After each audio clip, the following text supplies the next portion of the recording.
રાજકોટ મહાનગરપાલિકા સિવિક સેન્ટરમાં અરજદારોને સુવિધાની બદલે દુવિધાનો સામનો કરવો પડી રહ્યો છે। રાજકોટ મહાપાલિકાના સિવિક સેન્ટર બહાર અરજદારોની ભીડ જોવા મળી રહી છે।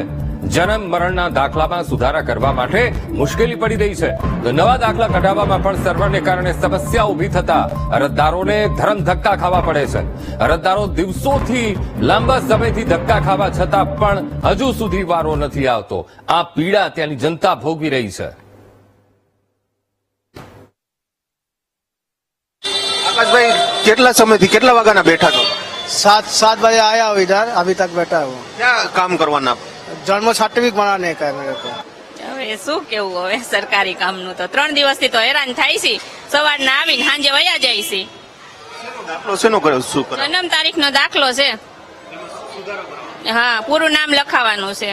હું અહીંયા 3 દિવસથી સવારે 8 વાગ્યાની બેઠી, 4 વાગે તો વારો આવતો નથી। ખાલી નામ નખાવું છે, કાલે એક નામ નખાયું આજે બીજા નામ પાસે હું 3 દી થયા બેઠી છું અહીંયા।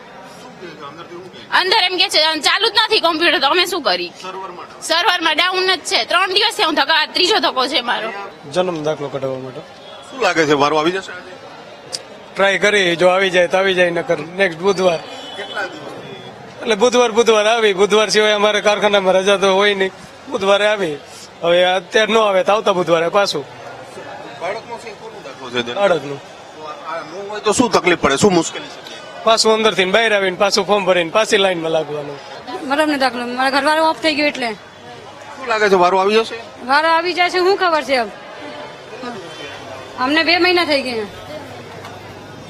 અંદરથી શું કે હજી